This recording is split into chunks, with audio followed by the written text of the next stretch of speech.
سبيل الدموع سبيل مريح، تنهد يا صاحي كي تستريح، وبث الدعاء الخفي الصريح، يسعك الفضاء الرحيم الفسيح. سبيل الدموع سبيل مريح، تنهد يا صاحي كي تستريح، وبث الدعاء الخفي الصريح، يسعك الفضاء الرحيم الفسيح. سبيل الدموع سبيل مريح، تنهد يا صاحي كي تستريح، وبث الدعاء الخفي الصريح، يسعك الفضاء الرحيم الفسيح. فبالله كم تستطب القروح، ويبرأ جروح الكثير الجريح. بچپن سے ہماری بیٹیوں نے یہ سنا اور پڑھا،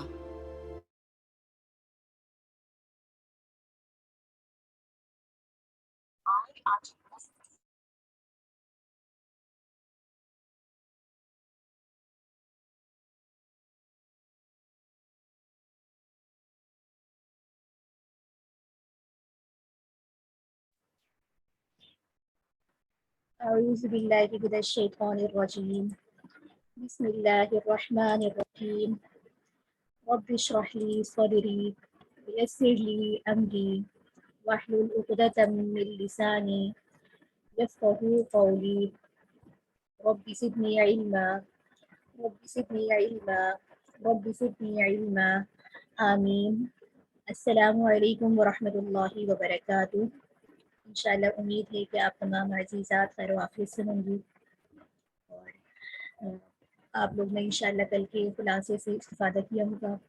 کل ہم نے 15ویں پارے کا خلاصہ کیا تھا، جس کے اہم مضامین میں ہم نے سب سے پہلے سورہ بنی اسرائیل کے مضامین کو دیکھا، جس میں جو ہے خاص طور پہ تنبیہ کی گئی تھی کفار مکہ کو کہ وہ دوسری اقوام کے انجاموں سے خبر جو ہے سبق لیں اور اللہ رب العزت کی دی ہوئی مہلت سے فائدہ اٹھائیں۔ اسی طریقے سے سورہ انبیاء میں آپ صلی اللہ علیہ وآلہ وسلم اور صحابہ کرام کو جو ہے تسلی دی گئی تھی اور ہدایت کی گئی تھی کہ مشکلات کے وقت کے اندر انہیں استقامت اور صبر کے ساتھ جو ہے دعوت اور تبلیغ کا کام کرنا چاہیے، سخت سے سخت مراحل کے اوپر بھی جو ہے انہیں استقامت کا ثبوت دینا چاہیے۔ اس کے ساتھ ہی سورہ بنی اسرائیل کے اندر سب سے پہلے تو معراج کا ہم نے واقعہ پڑھا اور اس معراج کے واقعے کی پوری تفصیل کو دیکھا، اور ساتھ ہی ہم نے یہ بھی دیکھا کہ اللہ رب العزت نے کس طریقے سے ایک جگہ سے دوسری جگہ ان کو لے جایا گیا براق پر، اور وہاں پر آپ صلی اللہ علیہ وآلہ وسلم کی ملاقات دیگر انبیاء علیہ السلام کے ساتھ ہوئی، جہاں پر آپ کو 5 نمازوں کا ہدیہ دیا گیا اور آپ کو جہنم اور جنت کی سیر کروائی گئی۔ اس کے ساتھ ہی کل ہم نے جو ہے سورہ کہف کا بھی آغاز کل کے پارے کے اندر کیا تھا۔ سورہ کہف کے اندر کا آغاز جو ہے مشرکین مکہ کے 29 سوالات کے جواب میں نازل ہوئی تھی، جو انہوں نے اہل کتاب یہود نے جو آپ صلی اللہ علیہ وآلہ وسلم سے کیے تھے کہ اصحاب غار والے کون ہیں، جو پڑھنے کا قصہ کیا ہے، قصہ خضر کی حقیقت کیا ہے۔ تو سب سے پہلے ہم نے وہاں پر اصحاب کہف کے واقعے کو پڑھا کہ وہ اشخاص تھے، مومنین تھے، ایماندار تھے، نوجوان تھے، اور اس دور کے بادشاہ کے ظلم سے بچنے کے لیے، اور انہیں ڈر تھا کہ ان کی ایمان کو خراب نہ کر دے، شرک میں مبتلا نہ کر دے، تو اس وجہ سے انہوں نے وہاں سے ہجرت کر کے غار میں پناہ لی،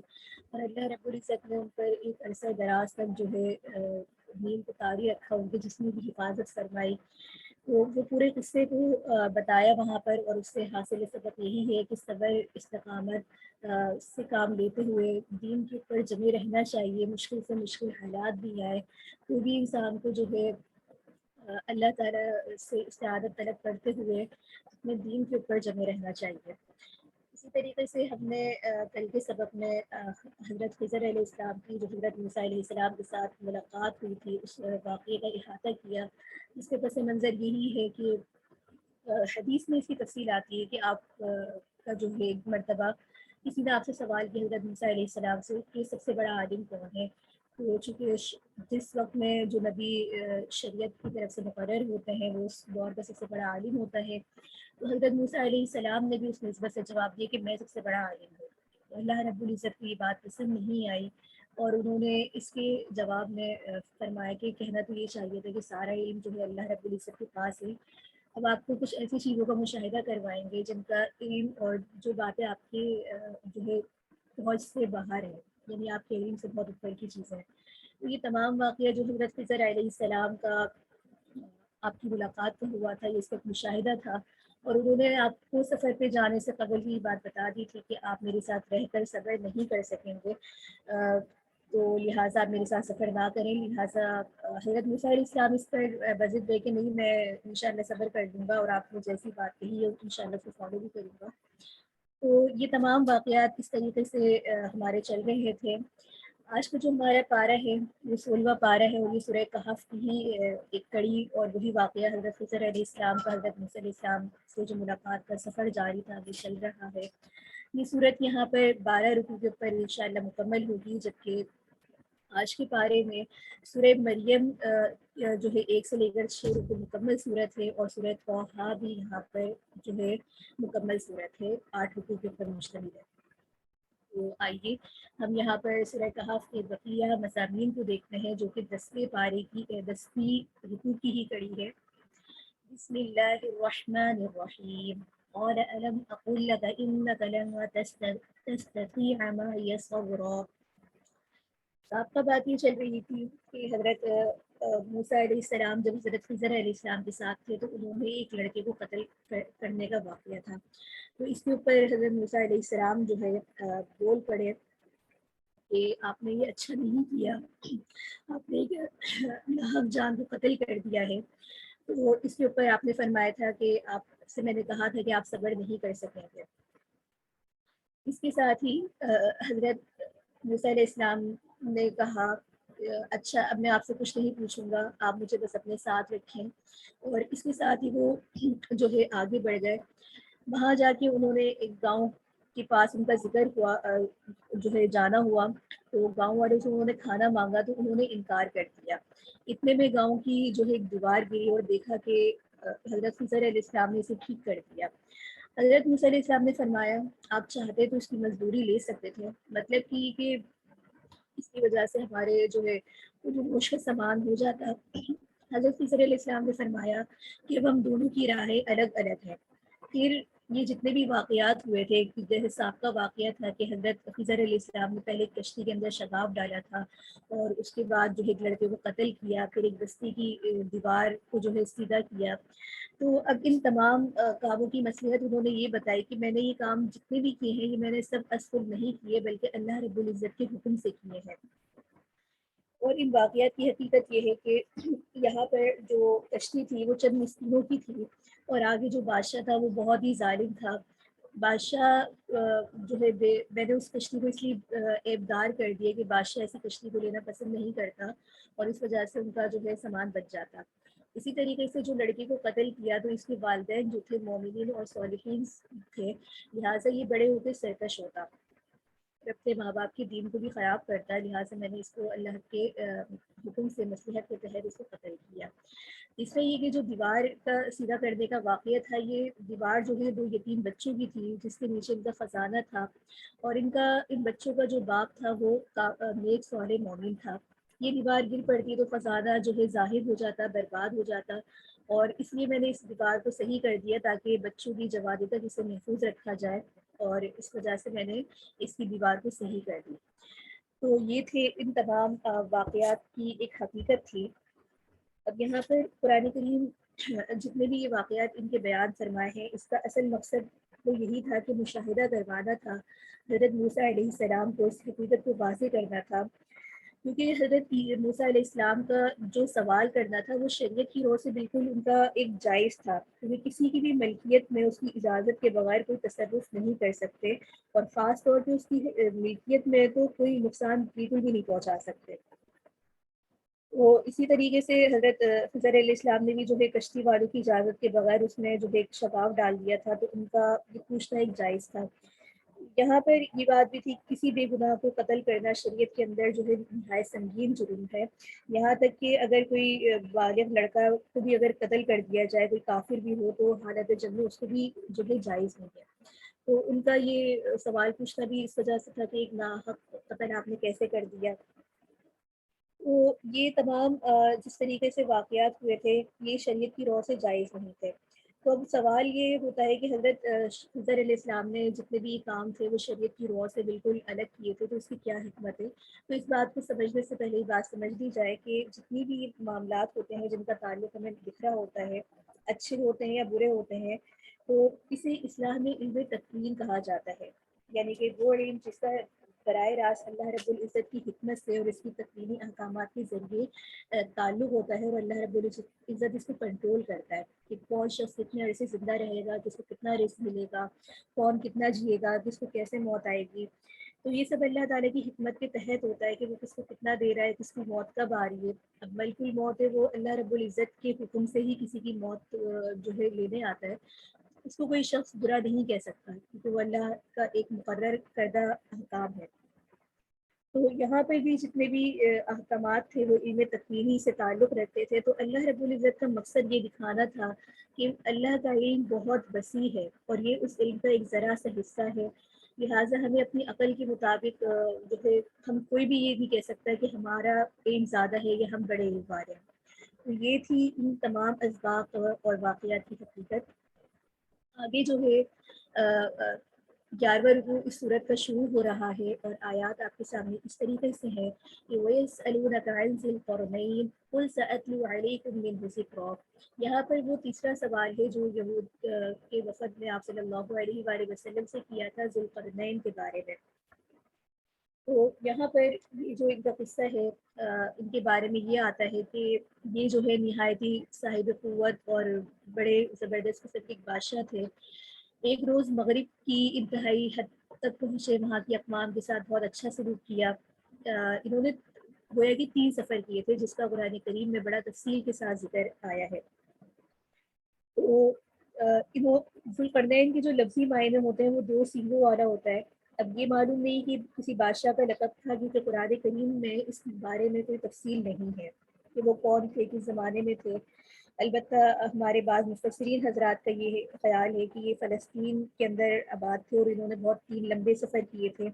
پہلا دنیا کی انتہائی مغربی آبادی سے لے کر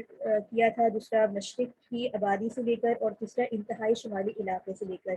جہاں پر انہوں نے یاجوج اور ماجوج کے وحشانہ جو حملے تھے ان کو بچانے کے لیے لوگوں کی تدبیر کے ساتھ انہوں نے ایک دیوار کی جو ہے تعمیر کی تھی۔ ان کا پہلا سفر کا ذکر ہے، اور اس کا مطلب یہ ہے کہ اس وقت مغرب میں دنیا کی جو آخری آبادی تھی ذو القرنین وہاں پہنچے، وہ ایسی جگہ تھی کہ اس کے بعد وہاں کوئی آبادی نظر نہیں آتی تھی۔ حد نگاہ تک جو ہے ایک سمندر پھیلا ہوا تھا، اور سمندر کی شکل ایک سیاہ جھاگ سی ایک دلدل کی طرح معلوم ہوتی تھی، اور اس میں اس طرح سے تھا کہ شام کے وقت جب سورج غروب ہوتا تو دیکھنے والے کو ایسا لگتا ہے کہ دلدل نما خوش نما ایک جو ہے دریا ڈوب رہا ہے۔ اس علاقے میں جو لوگ تھے وہ کافر تھے، اور حضرت ذو القرنین نے اس کو فتح کر لیا تھا۔ اللہ کریم نے ان سے فرمایا کہ اگر تم چاہو تو تم دوسرے فاتحوں کی طرح تم ان عام لوگوں کو قتل کر کے تکلیف میں مبتلا کر سکتے ہو، اور اگر چاہو تو تم ان کے ساتھ اچھا سلوک کر سکتے ہو۔ تو لہٰذا ذو القرنین نے جو ہے وہ دوسری صورت کو اختیار کیا، تو اللہ رب العزت نے فرمایا کہ بہت اچھی صورت ہے۔ تو حضرت ذو القرنین کے اس جو ہے بارے میں ان کی تعریف کی گئی۔ اس کے ساتھ ہی حضرت ذو القرنین کے دوسرے سفر کا اس طریقے سے ذکر ہے کہ وہ دنیا کی انتہائی مشرقی آبادی تک پہنچے تھے، اور وہاں پر کچھ غیر متمدن لوگ تھے، یعنی کہ ان کے مکانیں بنانے کے ان کا دستور نہیں تھا، کھلے میدان میں رہتے تھے، دھوپ سے بچاؤ کے لیے کوئی اوٹ وغیرہ نہیں تھی۔ تو اس واقعے کو بھی قرآن کریم نے اس رکوع میں تفصیل کے ساتھ ذکر کیا گیا ہے۔ جبکہ تیسرا سفر ذو القرنین کا تھا، اس میں صرف مقرر نہیں ہے لیکن اس کے بارے میں یہ مفسرین کا خیال ہے کہ یہ شمال میں دنیا کی انتہائی آبادی کی طرف ہوا تھا. یہاں کے لوگوں کی جو زبان تھی، لینگویج تھی، وہ بالکل ہی مختلف تھی، اور حال حلیے سے ان میں کچھ سمجھ کے آثار بھی نظر نہیں آتے تھے. تو ان کے درمیان ایک گفتگو ہوئی. لوگوں نے ذکر فرمایا کہ یاجوج ماجوج جو تھے اس وقت کے 2 قبیلے تھے، اور بڑے وحشیانہ قبیلے تھے، پہاڑوں کے پیچھے رہتے تھے. تھوڑے تھوڑے وقفے کے ساتھ جو ہے یہ پہاڑوں کے درمیان سے نکل کر اس علاقے میں آتے، قتل و غارت کرتے. تو علاقے کے لوگ ان سے بہت زیادہ پریشان تھے. تو انہوں نے حضرت ذوالقرنین کو دیکھا کہ وہ بڑے وسائل کے مالک ہیں، تو انہوں نے آپ سے درخواست کی کہ پہاڑوں کے درمیان جو ذرا ہے اس کی دیوار بنا کر ان کے ساتھ بنائی، اور یاجوج ماجوج کا جو راستہ تھا اس کو بند کیا تاکہ وہ فتنہ فساد نہیں پھیلائے. تو جب انہوں نے یہ تمام کام کر لیا تو کچھ لوگوں نے ان کو وہاں پر مال کی پیشکش کی، تو حضرت ذوالقرنین نے معاوضہ لینے سے منع کر دیا اور کہا کہ البتہ میں تم سے صرف تمہاری طاقت کی مدد سے یہ کام کرنا چاہتا ہوں، تمہیں بلا معاوضہ کر دیتا ہوں. تو یہ پورا ایک واقعہ ہے کہ حضرت ذوالقرنین نے کس طرح بڑی بڑی چادروں سے پہاڑوں کے درمیان رکھ کر ایک درہ بنائی تھی. آگ اور لوہے سے اس کو سیسا تھا. تو یہ دیوار جو ہے نہایت مضبوط بن گئی تھی. ذوالقرنین نے یہ جو اتنا بڑا کارنامہ انجام دیا تھا، ان حقیقتوں کو واضح کیا کہ یہ میرا جتنا بھی کارنامہ ہے میرے قوت بازو کا کوئی کرشمہ نہیں ہے، بلکہ اللہ تعالیٰ کی رحمت سے اور اس کی توفیق سے مجھے یہ سب نصیب ہوا ہے. اور یہ جو دیوار بنائی ہے اگرچہ بہت ہی مستحکم ہے، لیکن یہ اللہ رب العزت کے لیے توڑنا اس کو کچھ بھی مشکل نہیں ہے. اور یہ بات بھی کہ یہ اس کا ٹوٹنا جو ہے قرب قیامت کی ایک علامت میں سے ہوگا. تو یہ تمام واقعات ہیں حضرت ذوالقرنین کے متعلق جس کا اس وقت کے اندر تذکرہ ہے. اس کے ساتھ ہی اس صورت کا بار بار رکوع ہے، اور یہاں پر جو ہے آیات آپ کے سامنے اس طریقے سے ہے کہ افحسب الذین کفروا ان یتخذوا عبادی من دونی اولیاء انا اعتدنا جہنم للکافرین نزلا. یہاں پر فرمایا جا رہا ہے کہ جن لوگوں نے کفر اپنا لیا ہے، کیا وہ پھر یہ سمجھتے ہیں کہ مجھے چھوڑ کر میرے ہی بندوں کو اپنا رکھوالا بنا لیں گے؟ یقین رکھیں کہ ہم نے ایسے کافروں کی مہمانی کے لیے دوزخ تیار کر رکھی ہے. یہاں پر ان آیات مبارکہ کے اندر جو ہے اس شخص کو قیامت کی عذاب کی خبر دی گئی ہے جو اللہ کے سوا دوسروں کو اپنا کارساز اور مددگار سمجھتا ہے، اور فرمایا کہ جو دنیا کی زندگی میں غرق ہے، ان کی زندگی کو جو ہے حق سمجھتے ہیں، قیامت میں ان کے سارے اعمال جو ہیں وہ حقارت ہو جائیں گے. پھر کلمات رب اور اللہ تعالیٰ کی نشانیوں کی عظمتوں پر روشنی ڈالتے ہوئے بتایا گیا کہ رب کے کلمات لکھنے کے لیے سارے سمندر کو سیاہی میں تبدیل بھی کر دیا جائے تو بھی وہ ختم نہیں ہو سکتے. اس کے ساتھ ہی یہاں پر یہ بھی فرمایا کہ توحید کی تعلیم دوبارہ دی گئی ہے اور شرک سے روکا گیا ہے. اور ساتھ میں اس حکم کے اندر ان لوگوں کے بارے میں بتایا کہ جو سب سے زیادہ خسارے میں ہوں گے، جو اللہ کی آیات کو جھٹلاتے ہیں، قیامت کے تیاری نہیں کرتے اور اس دنیا کی زندگی کے اندر غرق ہیں. اسی طریقے سے یہاں پر اس رکوع کے اندر جنت کی نعمتوں کا ذکر فرمایا ہے کہ وہ نعمتیں اتنی زیادہ ہوں گی کہ انسان کا جی بھی نہیں بھرے گا. ہر طرف نعمتیں ہی نعمتیں اللہ رب العزت کی، اور ایسی نعمتیں جو کسی نہ آنکھ نے دیکھی ہیں نہ کسی دل سے ان کا تصور گزرا ہوگا. اور ساتھ ہی یہاں پر اللہ رب العزت کی کلمات کا شمار کرنا گویا کہ اس طرح ہے کہ اگر پورے تمام دنیا کے سمندروں کو سیاہی میں تبدیل کر دیا جائے، درختوں کو ان کے قلبوں میں تبدیل کر دیا جائے، تب بھی اللہ رب العزت کے کلمات کا اس کے بارے میں اس کی عظمتوں پر بات نہیں کر سکتے. یہاں پر نبی کریم صلی اللہ علیہ وآلہ وسلم کی جو ہے بشریت کا اعلان کرتے ہوئے شرک کا سدباب کیا گیا ہے، کیونکہ مشرکین کا ایک یہ بھی عقیدہ تھا اور ان کا ایک یہ اعتراض تھا بار بار جو قرآن کریم میں ذکر کیا جا رہا ہے کہ آپ کا بشر ہونا آپ کے نبی ہونے سے مانے ہے. تو اللہ رب العزت نے سابقہ قوموں کے اور رسولوں کا جو ہے ان کے احوال بتاتے ہوئے بتایا تھا کہ جتنے بھی پہلے بھی قوموں پہ انبیاء آئے ہیں وہ بھی انسان ہی تھے، تو لہٰذا نبی کریم صلی اللہ علیہ وآلہ وسلم کے بارے میں اس طرح کی بات کرنا بالکل بھی مناسب نہیں. اس کے ساتھ ہی یہاں پر پوری صورت کے اگر ہم خلاصے کو دیکھیں تو ہمیں یہ بات پتہ چلتی ہے کہ اعمال کے قبول ہونے کی 3 شرائط ہیں، یعنی کہ 3 شرائط کی 3 باتیں ہوں گی تو انسان کا ہر عمل جو ہے قبول ہوگا. سب سے پہلے تو اس کے عقیدے کا ٹھیک ہونا، کیونکہ اگر عقیدہ ٹھیک ہوگا تو اس کے اعمال قبول ہوں گے. عقیدہ ہی ٹھیک نہیں ہے، عقیدے کے اندر گڑبڑ ہے تو اس کا کوئی بھی عمل قابل قبول نہیں ہے. گویا کہ ایمان کی کسوٹی جو ہے وہ عقیدے کے اوپر ہے. اس کے ساتھ ہی اس کی نیت کا ٹھیک ہونا. کوئی بھی اعمال انسان کرتا ہے تو اگر اس کی نیت ٹھیک ہے تو وہ عمل قبول ہے، اور اگر اس کی نیت ٹھیک نہیں ہے، نیت میں کھوٹ ہے، ریاکاری ہے، دکھلاوا ہے، اللہ کے علاوہ لوگوں کو خوش کرنے کے لیے اگر اس کا عمل ہے تو وہ عمل بھی اس کا قبول نہیں ہوگا. جیسے کہ حدیث کے اندر بھی ہے کہ انما الاعمال بالنیات، کہ تمام اعمال کا دار و مدار نیت کے اوپر ہے. اسی طریقے سے اعمال قبول ہونے کی شرط یہ بتائی گئی ہے کہ عمل کا سنت کے مطابق ہونا. آپ صلی اللہ علیہ وآلہ وسلم کے طریقے کے مطابق عمل ہوگا تو ہی وہ اعمال قابل قبول ہوں گے. اگر اس کا کوئی بھی ایسا عمل جو سنت کے خلاف ہے، جو نہ آپ صلی اللہ علیہ وآلہ وسلم نے کبھی کیا، نہ اس کا حکم دیا، نہ آپ کے آثار میں کبھی ملتا ہے، تو ایسا کوئی بھی عمل جو ہے قابل قبول نہیں ہے. یہ نقطہ ہمارے لیے آج لمحہ فکر بھی ہے کہ ہم نے اپنی زندگی میں اپنے معاشرے کے اندر ایسی چیزوں کو رواج دیا ہوا ہے جو کہ جن کا کوئی تعلق عمل جو ہے سنت سے نہیں ہے، لیکن ہم نے اس کو دین کا حصہ سمجھ کر، سنت کا حصہ سمجھ کر باقاعدہ طور پر اس کو مناتے ہیں، سیلیبریٹ کرتے ہیں اور اسے دین کا نام دیتے ہیں. اور ہم نے خود ساختہ ان رسموں کو جو ہے آپ صلی اللہ علیہ وآلہ وسلم کے قرب کا ایک ذریعہ سمجھ لیا ہے. تو یہ ہمارے لیے ایک لائن ہے، ایک نقطہ ہے کہ کیا ہم جو عمل کر رہے ہیں یہ ہمارا سنت کے مطابق ہے، یا آپ صلی اللہ علیہ وآلہ وسلم نے ہمیں اس کا حکم دیا، یا آپ کے دور میں یہ کام ہوئے. تو ہمیں اپنی عملی زندگی کے اندر اس کو ضرور دیکھنے کی ضرورت ہے، اور یہ دیکھنے کی ضرورت ہے کہ اگر ہمارا عمل سنت کے مطابق نہیں ہے، اس کے برخلاف ہے، تو ہم اس وقت کہاں پر کھڑے ہیں.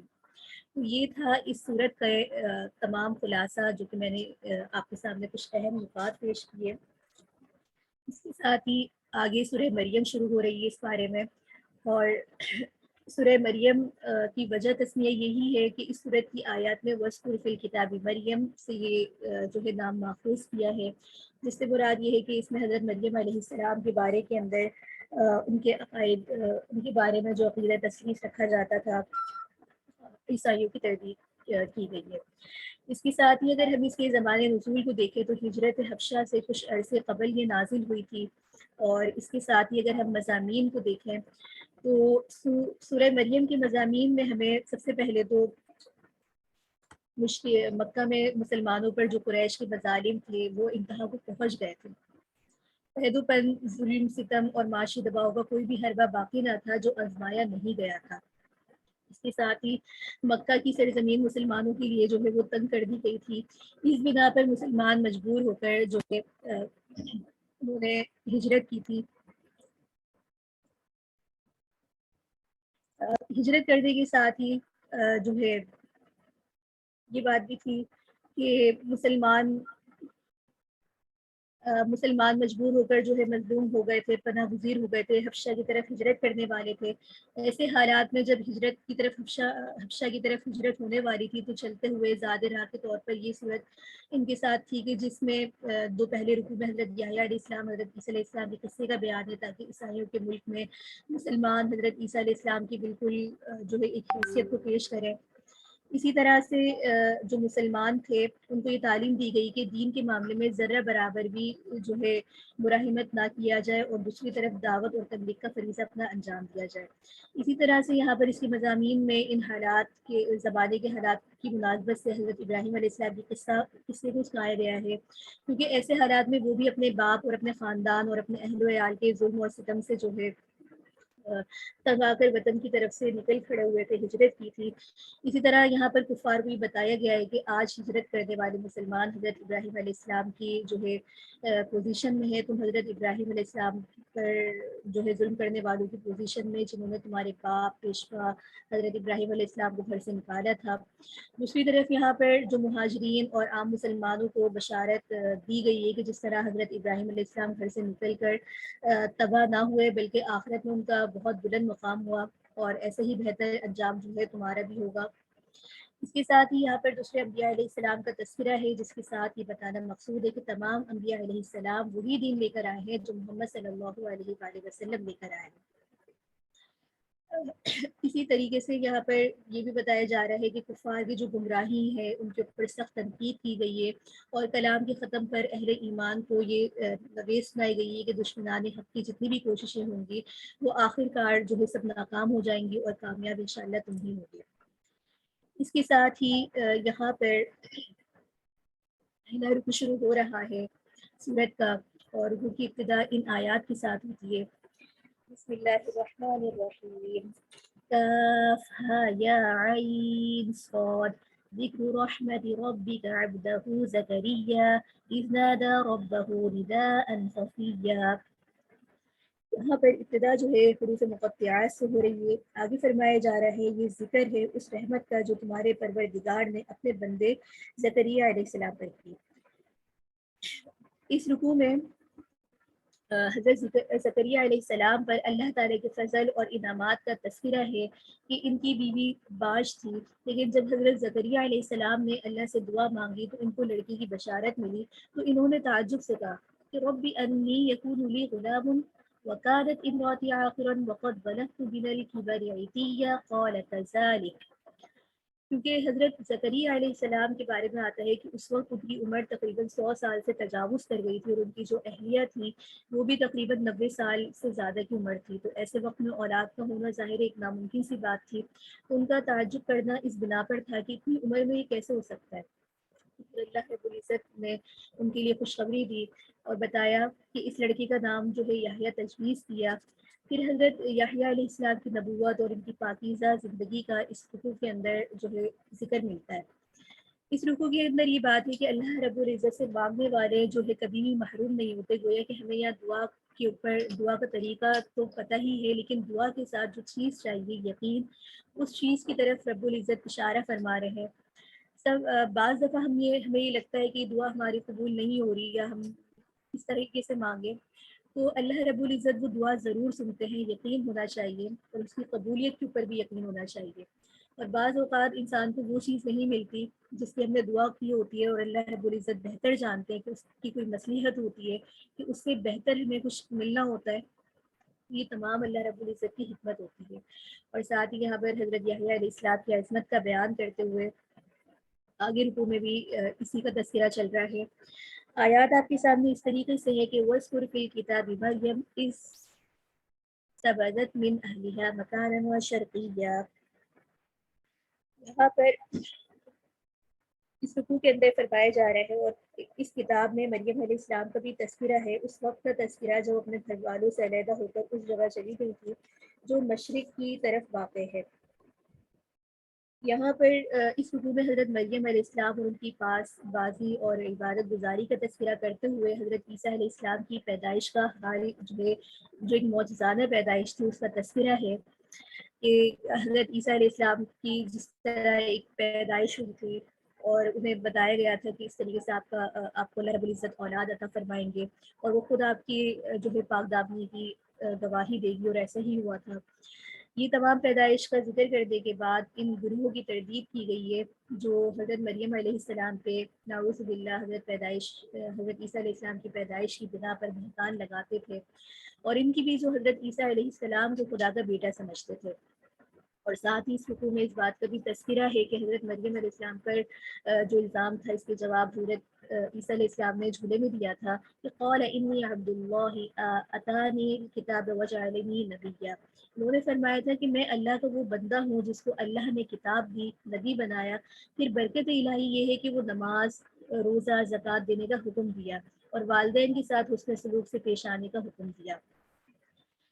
تو یہاں پر حضرت عیسیٰ علیہ السلام کے بارے میں جو لوگ اختلاف کرتے ہیں ان کے انجام کا بھی ذکر بتا دیا گیا کہ انہوں نے اب خود ساختہ عقیدہ بنایا، اور اللہ رب العزت کے احکامات کی کھلی جو ہے نافرمانی کرتے ہوئے بہتان لگایا، تو ان کے لیے بڑا دردناک عذاب ہوگا۔ اسی طریقے سے آگے تیسرا رکوع شروع ہو رہا ہے، اور اس رکوع کے اندر حضرت ابراہیم علیہ السلام کا ذکر ہے، اور ان کے بارے میں ہے کہ انہ کان صدیقا نبیا۔ یہاں پر حضرت ابراہیم علیہ السلام اور ان کی دعوت کا تذکرہ ہے کہ کس طریقے سے انہوں نے اپنے باپ سے شرک کی برائیوں کو بیان کیا، اتباع حق کی دعوت دی، اور پھر آذر کی سخت کلامی اور اس کے جواب میں حضرت ابراہیم علیہ السلام کی جو ایک بات تھی، ہمدردی تھی، ان تمام باتوں کو یہاں پر ذکر ہے۔ اور یہاں پر یہ بات بھی ہے کہ حضرت ابراہیم علیہ السلام نے ان تمام مصائب پر، ان کی دھمکیوں پر جس طریقے سے ایک مثالی صبر اختیار کیا تھا، اللہ رب العزت نے اس کو بڑے خاص انداز میں یہاں پر بیان فرمایا ہے۔ اور اس کی ہدایتیں یہاں پر اللہ رب العزت نے یہ بتائی کہ حضرت ابراہیم، حضرت اسحاق علیہ السلام پر، حضرت یعقوب علیہ السلام نے پر اللہ تعالیٰ کی جو عنایات تھی ان کا تذکرہ ہمیں اس رکوع کے اندر ملتا ہے۔ آگے چوتھا رکوع شروع ہو رہا ہے، اور اس رکوع کے اندر دیگر انبیاء علیہ السلام کی طرح حضرت موسیٰ علیہ السلام کا جو ہے تذکرہ ہے۔ یہاں پر حضرت موسیٰ علیہ السلام، حضرت ہارون علیہ السلام، حضرت ادریس علیہ السلام اور حضرت نوح علیہ السلام وغیرہ تمام انبیاء علیہ السلام کا ذکر جو ہے تفصیل کے ساتھ آیا ہے، اور یہ بتایا گیا کہ سب کی دعوت یہی اسلام ہی رہی ہے، سب کا دین اسلام ہی رہا ہے، یعنی کہ اللہ پر ایمان، قیامت پر ایمان، عمل صالح کی ترغیب۔ اس رکوع میں خاص انبیاء کی یہ صفات بتائی گئی ہیں کہ ان کے سامنے رحمان کی آیتیں جب بیان کی جاتی ہیں تو وہ روتے ہیں، سجدے میں گر پڑتے ہیں۔ اسی آیت پر سننے پر جو ہے سجدہ واجب ہو جاتا ہے، تاکہ انبیاء کی اس صفت میں یہ بھی شریک ہو جائے، آیت سجدہ۔ اسی طریقے سے یہاں پر جو ہے مشرکین کا بھی ذکر کرتے ہوئے بتایا کہ انہیں اللہ کی بندگی اختیار کرنے کی دعوت دی گئی ہے، اور اس پر خود جو ہے جنت کا وعدہ کیا گیا ہے۔ یہاں پر جتنے بھی انبیاء علیہ السلام ہیں یہ انعام یافتہ ہوتے ہیں، اللہ کا خاص کرم ان کے اوپر ہوتا ہے، تو اس بات کو بھی بڑا تفصیل سے اس رکوع کے اندر ذکر کیا گیا ہے۔ اور ساتھ ہی جو نالائق امتیں ہیں جو اپنے نبیوں کی جو ہے ان کو جھٹلاتی ہیں، ان کی تکذیب کرتی ہیں، ان کے احوال کو بھی اس رکوع کے اندر بتایا گیا ہے کہ انبیاء علیہ السلام کی دعوت کے بالکل برعکس ان کا حال ہوتا ہے، یعنی کہ تمام انبیاء کی دعوت تو ایک ہی تھی، ان کا مشن ایک ہی تھا، لیکن انہوں نے خود اپنے آپ کو گروہوں میں تقسیم کر کر ان کی تعلیمات سے جو ہے روگردانی کی۔ اور ساتھ ہی یہاں پر متقین کا جو ایک حسین انجام بتا دیا، کیونکہ موت تو بالآخر کافر کو بھی آنی ہے، مومن کو بھی آنی ہے، لیکن دونوں کا انجام الگ الگ ہوگا۔ متقین جنہوں نے ڈر کر خوف سے اللہ کے احکامات کے مطابق زندگی گزاری، ان کا ٹھکانہ جنت ہے، اور یہاں پر جنت کا ان سے وعدہ کیا گیا ہے۔ اسی طریقے سے یہاں پر جو ہے نبی کریم صلی اللہ علیہ وآلہ وسلم کی قرآن سے جو محبت ہے اس کا ذکر ہے۔ آگے رکوع شروع ہو رہا ہے پانچواں، اور اس رکوع کے اندر جو ہے آیات اس طریقے سے آپ کے سامنے ہے، اور بتایا یہ جا رہا ہے وَيَقُولُ الْإِنسَانُ أَإِذَا مَا مِتُّ لَسَوْفَ أُخْرَجُ حَيًّا۔ اچھا، اس رکوع کے اندر جو ہے حیات بعد الموت پر انسان کا جو ایک تعجب ہے اس کا تذکرہ ہے۔ اس کی موجودہ پیدائش کو بتا کر پوچھا گیا ہے کہ یہ عدم وجود لانا جو ہے اللہ رب العزت کے لیے کچھ بھی مشکل نہیں ہے۔ بعض دفعہ یہ انسان یا کفار مکہ کی طرف سے اعتراض ہوتا تھا کہ ہم کس طریقے سے موت کے بعد دوبارہ زندہ کیے جائیں گے جب ہم بھوسا ہو جائیں گے، مٹی ہو جائیں گے۔ تو اللہ رب العزت بار بار اس طرف بتا رہے ہیں کہ یہ تو اللہ کے لیے کچھ بھی مشکل نہیں ہے۔ جب وہ پہلی دفعہ ایک قطرے سے انسان کو وجود میں لا سکتا ہے تو دوسری دفعہ اسی ہڈیوں کو جمع کرنا تو کیسے مشکل ہو سکتا ہے۔ اس کے ساتھ ہی یہاں پر قیامت کے واقع ہونے کو نہایت زوردار طریقے سے ثابت کیا گیا ہے،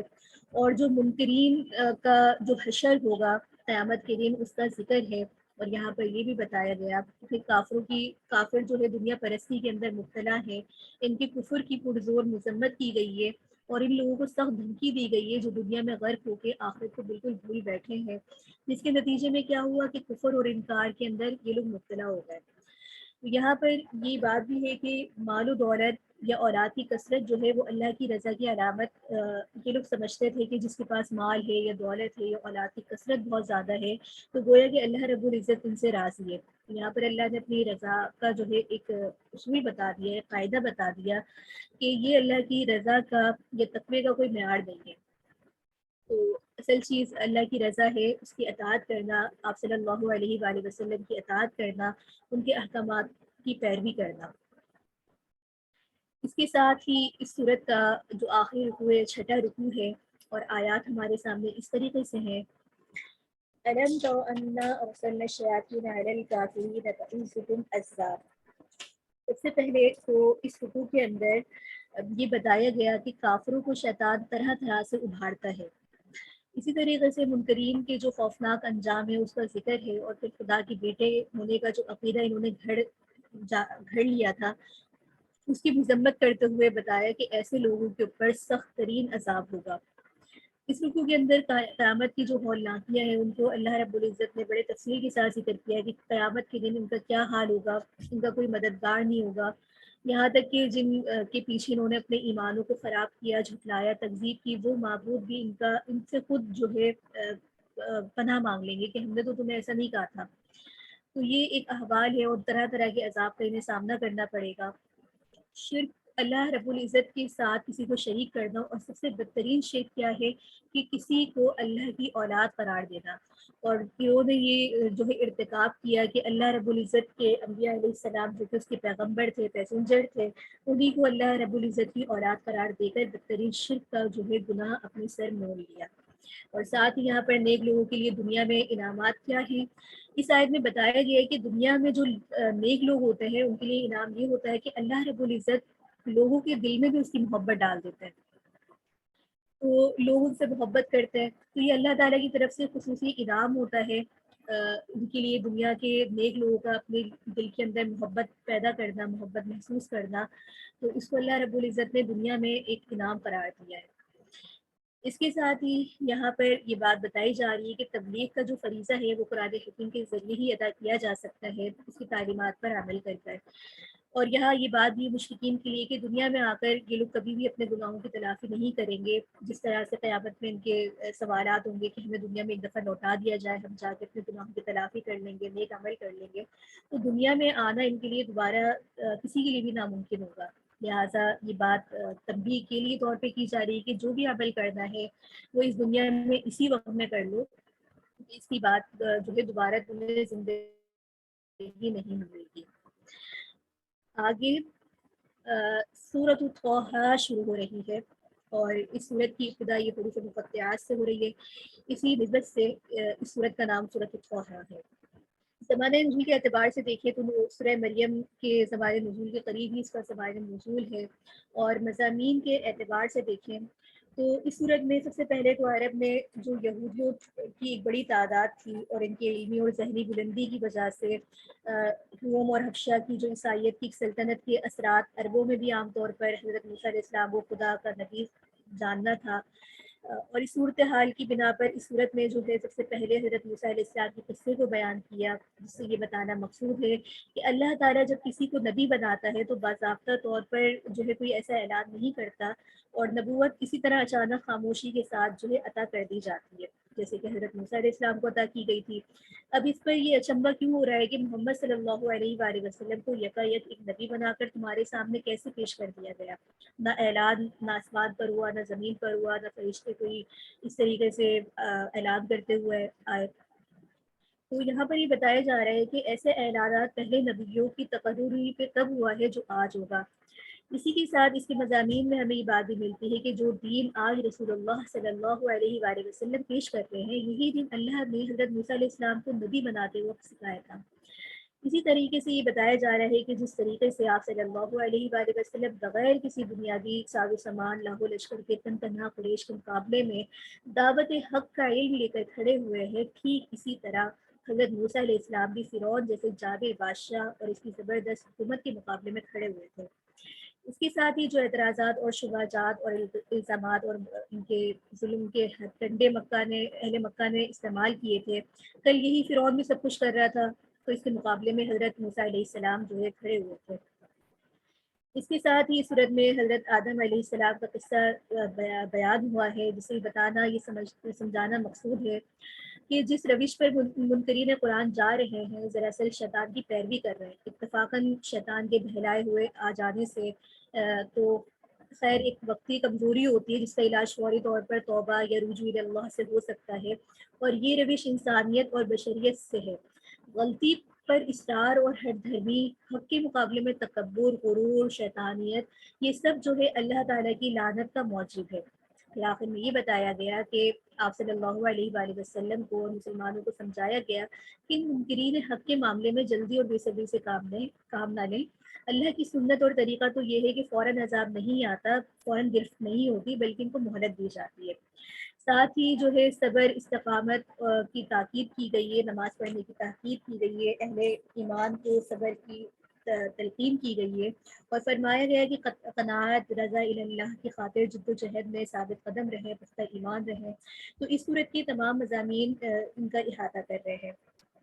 اس کے ساتھ ہی اس کا پہلا رکوع شروع ہو رہا ہے، اور آیات آپ کے سامنے اس طریقے سے ہے۔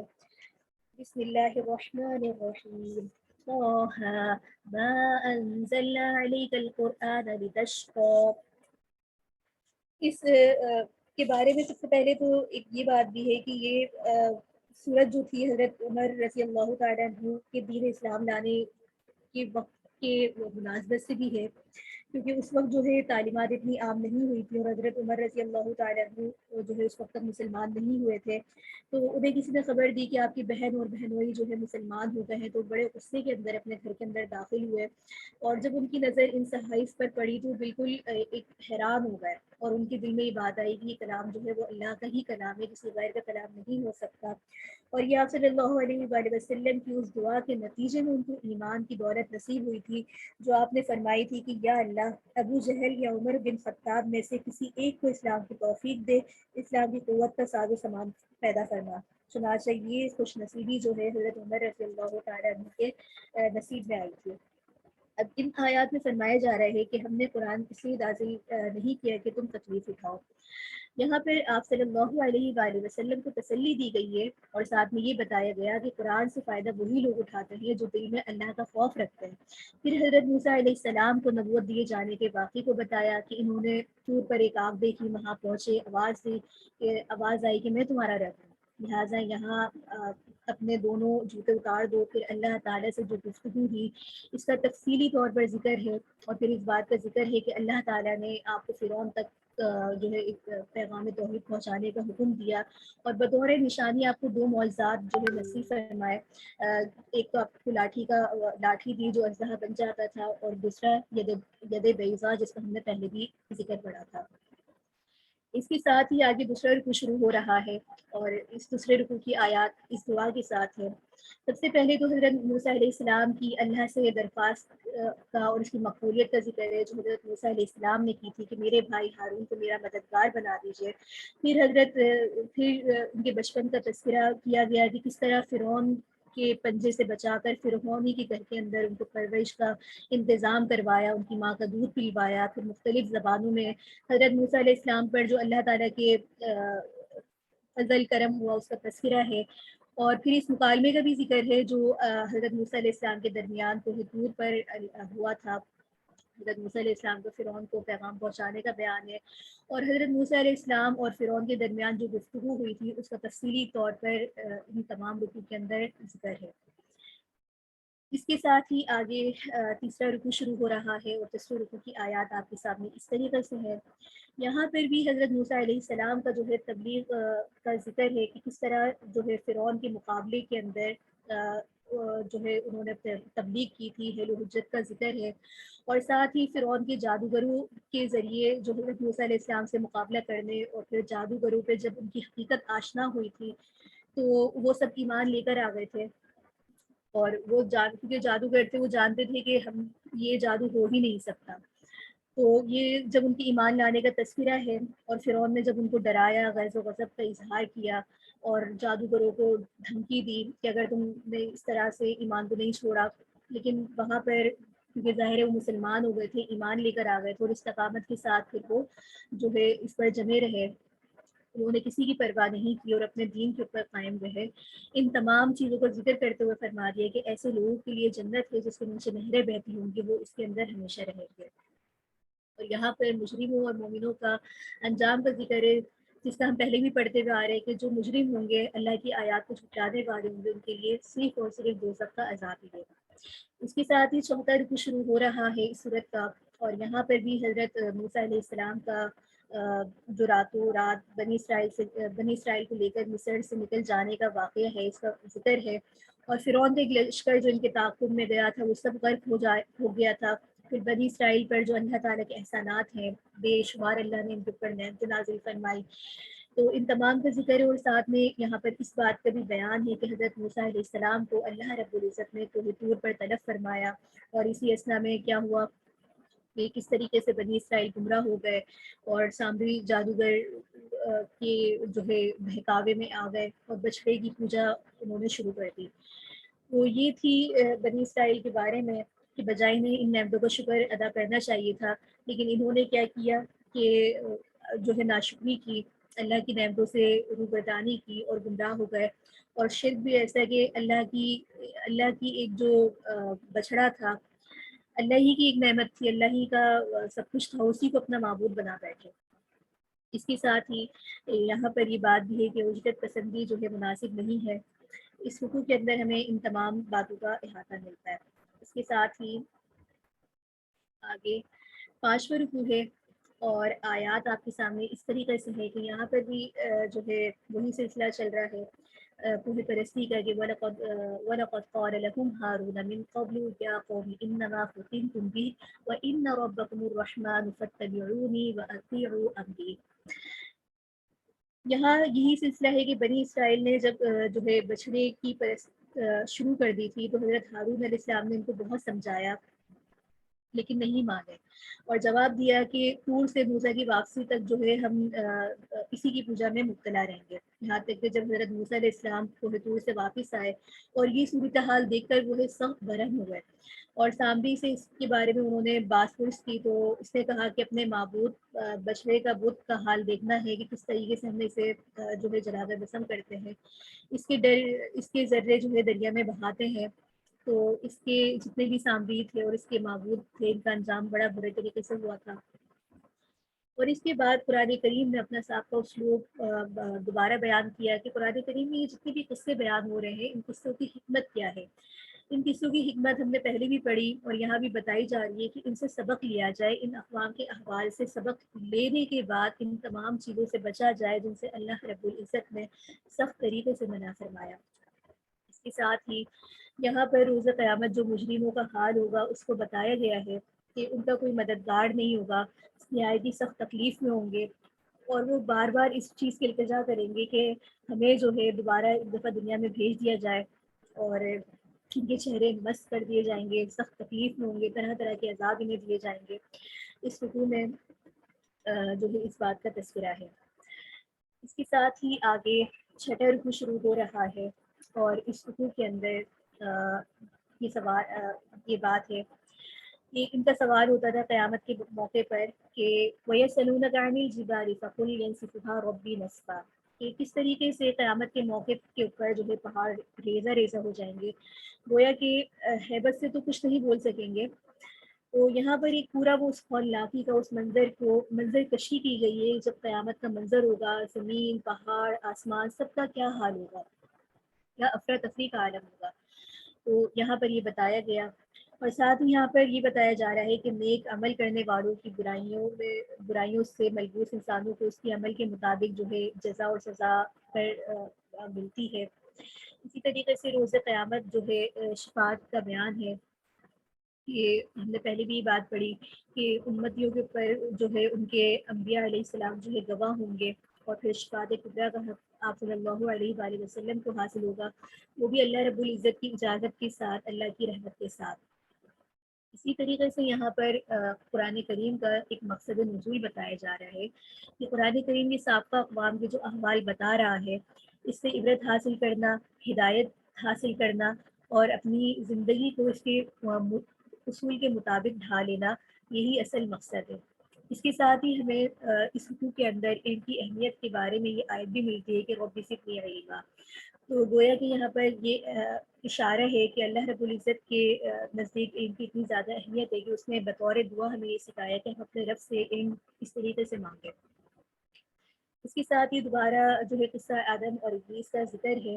اور جو سلسلہ آگے بھی چلے گا آگے رکوع کے اندر۔ آگے 7واں رکوع ہے، اور اس رکوع میں پہلے تو مجمل طور پر یہ قصہ ذکر کیا گیا ہے حضرت آدم علیہ السلام کا کہ کس طریقے سے فرشتوں کو پہلے اللہ نے حکم دیا اور ابلیس نے جو ہے اس کی بردانی کی، سجدہ نہیں کیا۔ اور یہاں پر ایک جو ہے فطرتی اور قدرتی اصول یہ بتایا گیا ہے کہ دنیا میں جو کچھ بھی اللہ کی ہدایت سے اللہ نے جو ہدایت دی ہے اس سے اعراض کرے گا، اس کے اوپر جو ہے ایک مشیت بھی جو ہے تنگ کر دی جائے گی، اور قیامت کے دن اس کا حال کیا ہوگا کہ وہ اندھا اٹھایا جائے گا۔ اس کے ساتھ ہی یہاں پر یہ بتایا گیا کہ گزشتہ اقوام کے جو انجام ہیں ان سے عبرت حاصل کی جائے، اور یہ داستانیں جتنی بھی ذکر کی جا رہی ہیں یہ سب جو ہے عبرت حاصل کرنے کے لیے ہیں۔ اس کے ساتھ ہی یہاں پر یہ نقطہ بھی ہمیں معلوم ہوتا ہے کہ قرآن کریم کے ساتھ غفلت برتنے والا روز قیامت اندھا ہوگا۔ یہ قرآن کریم کے احکامات بھی اس میں شامل، اور اس کے اندر وہ اہل علم بھی شامل ہے جن کو اللہ نے اپنا علم قرآن عطا فرمایا، چاہے وہ حفاظ اکرام کی صورت کے اندر ہو، چاہے وہ علماء اکرام کی صورت میں ہو، چاہے وہ ہر اس شخص کے بارے میں ہو جو قرآن کریم کو سمجھتا ہے، جانتا ہے، اس کے مضامین کو سمجھ بوجھ رکھتا ہے، وہ تمام لوگ اس کے اندر شامل ہیں۔ تو خطاب کو یہاں پر دیکھا جائے تو شیطان سے متعلق ہے، لیکن جو لوگ قرآن سے غفلت کرتے ہیں، اس کی ہدایت پر عمل نہیں کرتے، گویا کہ وہ عملی طور پر اپنے آپ کو یہ ثابت کرتے ہیں یا اس کا عمل جو ہے شیطان کے مشابہ ہو جاتا ہے۔ اس طرف جو ہے اس حکم کے اندر اشارہ کیا گیا ہے۔ آگے اس صورت کا یہاں پر 8واں اور آخری رکوع ہے، اور آیات آپ کے سامنے اس طریقے سے ہیں کہ وَلَوْلَا كَلِمَةٌ سَبَقَتْ مِن رَّبِّكَ لَكَانَ لِزَامًا وَأَجَلٌ مُّسَمًّى۔ تو سب سے پہلے تو اس رکوع میں آپ صلی اللہ علیہ وآلہ وسلم کے توسط سے امت مسلمہ کو شب روز کی جو مختلف اوقاف میں اللہ کی تسبیح، حمد و ثنا اور ذکر الہی کی تعلیم دی گئی ہے، اور یہ بتایا گیا کہ مخالفین اسلام کی دنیاوی سیر و سامانی کی طرف آنکھ اٹھا کر بھی نہ دیکھنی چاہیے، اور یہ سب جتنی بھی چیزیں ہیں وہ چند روزہ زندگی ہے، ان چیزوں کی کوئی حیثیت نہیں ہے۔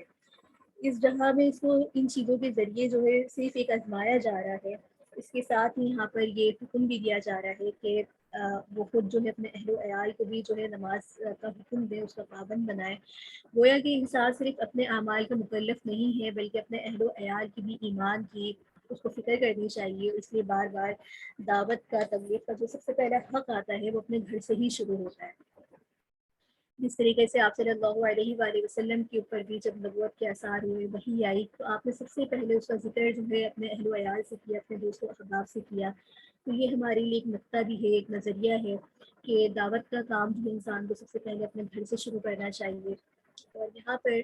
پھر جو ہے آپ صلی اللہ علیہ وآلہ وسلم کے اصل معجزہ جو ہے قرآن کریم بتایا، کیونکہ مشرکین یہ کہتے تھے کہ نبی ہے تو کوئی ان کا ہمیں معجزہ دکھاؤ، کوئی ظاہری معجزہ دکھاؤ۔ اس کے پہلے بھی ذکر کیے گئے، کوئی سمندر جاری کر دو، کوئی اس طرح کی جاری کر دو، یہ سب ایمان لانے کی وجہ سے نہیں تھا، بس آپ صلی اللہ علیہ وآلہ وسلم کی تنظیم کرنا چاہتے تھے۔ تو اللہ رب العزت نے فرما دیا کہ آپ کا جو اصل معجزہ ہے وہ قرآن کریم ہی ہے، کیونکہ آپ صلی اللہ علیہ وآلہ وسلم امی تھے اور یہ کسی استاد سے کوئی علم حاصل نہیں کیا تھا۔ اور سب سے بڑی بات قرآن کا اپنا چیلنج یہ ہے کہ اگر تمہیں لگتا ہے کہ یہ قرآن اللہ کا کلام نہیں ہے تو جاؤ اس جیسی کوئی ایک صورت لے کر آؤ۔ تو یہ معجزہ ہی ہے کہ رہتی دنیا تک آج تک اس کو کوئی بھی پورا نہیں کر سکا۔ اس کے ساتھ ہی ہمارے جو آج کے پارے کے مضامین اور خلاصہ ہے وہ یہیں تک مکمل ہوتا ہے۔ اس کے ساتھ ہی اگر آپ میں سے سامعین میں سے کسی کا کوئی سوال جواب ہے تو وہ ضرور کر سکتے ہیں آج کے سیشن کے حوالے سے۔ جزاک اللہ خیر۔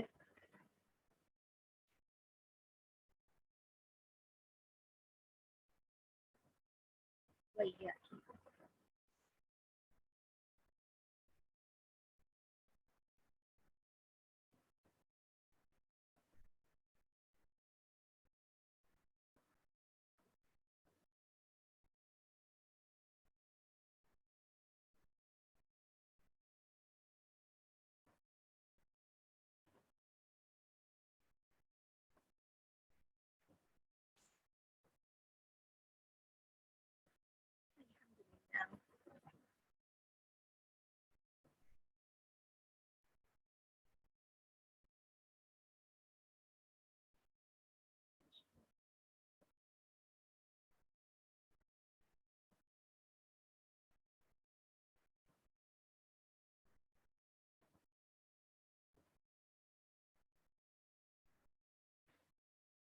جی عزیز طالبات، اگر آپ میں سے کسی کا کوئی سوال ہے تو آپ یہاں پہ لکھ کے بھیج سکتی ہیں، اور ابھی کچھ سیکنڈ ہمارے پاس، اگر آپ ڈائریکٹ سوال کرنا چاہتی ہیں تو آپ کا مائک انمیوٹ کر دیا جائے گا، اپنا مائک اپنا ہینڈ جو ہے ریز کر دیں۔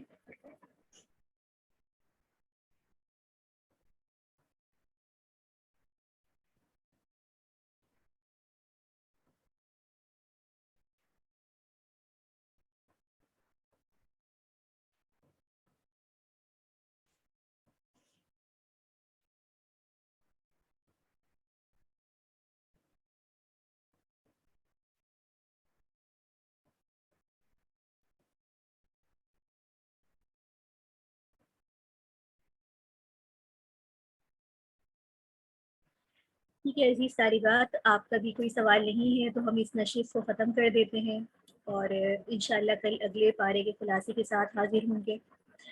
آج کے سیشن کے لیے ہم یہی دعا کرتے ہیں کہ اللہ رب العزت ہمیں سیکھنے سکھانے والا بنائے، جتنا بھی جو کچھ بھی پڑھا اللہ رب العزت عمل کرنے والا بنائے،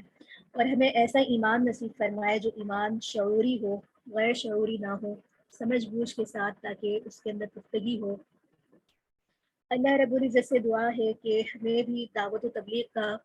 جو حکم ہمیں قرآن کریم میں ملتا ہے اس کا حق ادا کرنے کی توفیق عطا فرمائے۔